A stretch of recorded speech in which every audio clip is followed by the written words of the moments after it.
दोस्तों कि इसको ड्रिंक करना कहते हैं। I am drinking water. लेकिन अगर मैं इसको बहुत ही धीरे धीरे और आराम आराम से पीऊं तो उसको कहते हैं कि I M sipping the water. अगर मैं पानी को अपने मुंह में लेकर ऐसे करूं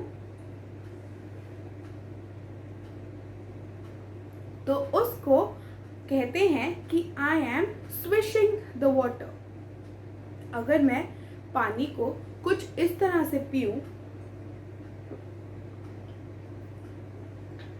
उसको गल्प करना कहते हैं और बोलते हैं कि I am gulping the water.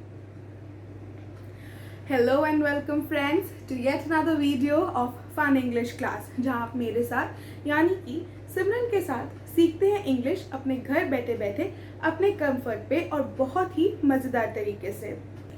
तो अभी आपने ये देखा कि मैं सारी ही सिचुएशंस में पानी पी रही थी, लेकिन तरीके अलग अलग थे। इसीलिए आज मैं आपको सिखाऊंगी कुछ ऐसे सिमिलर मीनिंग वर्ड्स जिनको हम डिफरेंट सिचुएशंस में डिफरेंट तरीकों से यूज़ कर सकते हैं। जैसे कि हमने ये सीखा कि पानी को हम गल्प कर सकते हैं, पानी को हम ड्रिंक कर सकते हैं, पानी को हम सिप बाय सिप पीकर पानी पी सकते हैं, या फिर पानी का जब हम कुल्ला करते हैं तो हम उसको स्विशिंग कहते हैं। तो आइए कुछ ऐसे ही वर्ड्स हम और सीखते हैं। अगर आप मेरी वीडियो पहली बार ही देख रहे हैं तो मेरे इस चैनल को सब्सक्राइब करना ना भूलें। अगर आपको मेरी वीडियो ये पसंद आई है और आप मुझे प्रोत्साहित करना चाहते हैं कि मैं ऐसा ही कंटेंट आपके लिए बनाती रहूं तो मेरी वीडियो को लाइक करना ना भूलें और मेरी वीडियो को जल्द ही अपनी फ्रेंड्स और फैमिली के साथ भी शेयर करिए ताकि वो भी ऐसा कंटेंट देख सकें और आपकी तरह बहुत ही आसानी से इंग्लिश सीख सकें। अब मैं बात करूंगी सी, ओशन, रिवर, लेक और पॉन्ड की। इनको हम कैसे कैसे डिफरेंटली यूज कर सकते हैं और इनके मीनिंग क्या क्या है, और प्लीज ये जान लीजिए कि ये बिल्कुल भी सेम मतलब के नहीं है। तो मैं सबसे बड़े से छोटे पर आऊंगी तो मैं सबसे पहले बात करती हूँ ओशन की। ओशन यानी कि हिंदी में हम इसको महासागर या सागर बोलते हैं। ओशन हमारी वो वाटर बॉडी होती है जो लार्ज होती है, यानी कि बहुत ही विशाल होती है और अर्थ के यानी कि पृथ्वी के चारों ओर फैली हुई होती है। जैसे कि हमारा इंडियन ओशन है, हमारा पैसिफिक ओशन है, या फिर वगैरह वगैरह। हम सेंटेंस में इसको कैसे यूज कर सकते हैं? हम बोल सकते हैं कि Pacific ocean is the largest ocean in the world. या फिर अगर हमें इसको इंग्लिश में और अपनी जनरल भाषा में या जनरल बोलचाल में यूज करना है तो वो हम कैसे करेंगे कि हम ये बोलेंगे कि my heart is as large as an ocean. मैं कभी ये नहीं बोलूंगी कि my heart is as large as a sea, लेकिन मैं इसको ओशन से कंपेयर करके बोलूंगी क्योंकि ओशन सबसे ज्यादा विशाल वाटर बॉडी है। अब मैं बात करती हूँ ओशन से छोटे सी के बारे में। सी, जिसको हम हिंदी में समुंदर या समुद्र कहते हैं, वो हमारी एक लार्ज वाटर बॉडी होती है जिसमें खारा पानी यानी कि सॉल्टी वाटर पाया जाता है। इसमें आपको बहुत ही सी जीव जंतु भी मिलते हैं और ये आपका वाटर बॉडी ओशंस के डिवाइड होने पे बनता है।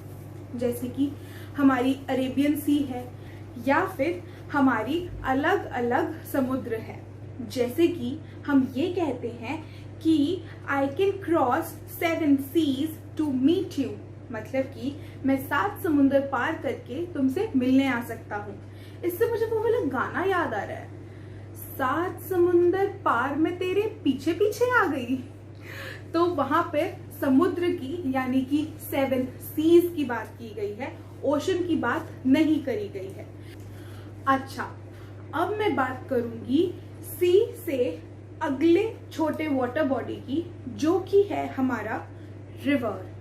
रिवर जिसको हम हिंदी में नदी कहते हैं, वो बहुत सारी है। इंडिया में बहुत सारी नदियां हैं, गंगा, ब्रह्मपुत्र, इंडस या फिर महासागर, और बहुत सारी रिवर्स, नर्मदा या फिर इत्यादि। अब हम गंगा ओशन नहीं बोलते, गंगा सी नहीं बोलते, गंगा रिवर बोलते हैं, यमुना रिवर बोलते हैं, यमुना नदी बोलते हैं, लेकिन यमुना ओशन और यमुना सी नहीं बोलते। अब वो क्यों? क्योंकि रिवर हमारी वो वाटर बॉडी होती है जिसमें फ्रेश वाटर बहता है।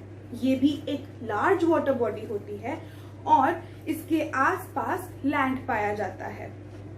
हमारी ये रिवर्स जो होती हैं, हम इन्हें कई बार पूजते भी हैं और ये हमारी होली रिवर्स भी होती हैं, जैसे कि हमारी गंगा रिवर या फिर हमारी यमुना नदी। अच्छा, हम इनको भी इंग्लिश में कैसे यूज कर सकते हैं? जैसे कि I am going to Yamuna bank, मतलब कि नदी के किनारे मैं जा रहा हूँ, तो हम वहाँ पे रिवर बोलते हैं, नदी का इस्तेमाल करते हैं। लेकिन मैं वहाँ पे ओशन या फिर सी का प्रयोग नहीं करती हूँ। अब मैं बात करूंगी रिवर से और छोटी वाटर बॉडी जो कि है हमारी लेक। लेक क्या होती है? इसको हम हिंदी में झील कहते हैं और ये वो वाटर बॉडी होती है जो रिवर से भी छोटी होती है और इसके आसपास भी लैंड पाया जाता है। तो जब हमें ये बताना होता है कि हम झील के किनारे बैठे हैं, तो वो रिवर नहीं होता, ओशन नहीं होता, सी नहीं होता, लेकिन आपका लेक होता है। यानी कि अगर आपको पिकनिक मनाने जाना होता है तो आप लेक के सराउंडिंग्स में अपनी पिकनिक मनाते हैं, कहीं सी या ओशन या रिवर के सराउंड में नहीं। ओके, अब मैं बात करती हूँ रिवर से एक और छोटी वाटर बॉडी जो कि है हमारा पॉन्ड। पॉन्ड जिसको हम हिंदी में तालाब कहते हैं, वो एक नेचुरली या फिर आर्टिफिशियली क्रिएटेड वाटर बॉडी होती है। जैसे कि हम अगर घर के सामने कोई बहुत सारी मात्रा में पानी भर दें किसी जगह पर, तो वो हमारा पॉन्ड कहलाता है। हमारा स्विमिंग पूल भी छोटा सा हमारा पॉन्ड कहलाता है। या फिर जहाँ पर कमल का फूल भी उग सकता है, या फिर जो एक नेचुरली क्रिएटेड बॉडी होती है, वो हमारा पॉन्ड होता है। ये बहुत ही छोटा होता है, लेक के साइज से भी छोटा होता है। और आप इसको इंग्लिश में कैसे यूज कर सकते हैं? जैसे कि I see so many fisherman near this pond, यानी कि आप तालाब के अंदर या तालाब के आसपास बहुत सारे गोताखोरों को देख सकते हैं। पॉन्ड में आपको छोटी मोटी मछलियां मिल सकती हैं जिनको गोताखोर यानी कि फिशरमैन पकड़ते हैं। तो दोस्तों, आप मुझे ज़रूर बताना कि क्या आपको ये सब पता था या नहीं पता था, और अगर पता था तो इन वर्ड्स के साथ न्यू सेंटेंसेस फ्रेम कीजिए और कमेंट बॉक्स में मुझे बताइए, ताकि मैं भी जान सकूं कि आप मेरी वीडियो से कितना सीखे हैं। मेरे वीडियोस को लाइक और शेयर करना ना भूलिए, और हाँ, टेलीग्राम लिंक को भी तो सब्सक्राइब कर लो, क्योंकि वहाँ पर हम हमारी वीडियोस का न्यू अपडेट और लेटेस्ट अपडेट आपको देते रहते हैं। इंग्लिश से जुड़ी हर छोटी मोटी खबर भी आपको उस ग्रुप में मिल जाती है। So do join that link, like, share and subscribe this video. Keep learning and keep watching fun English class. Thanks for watching.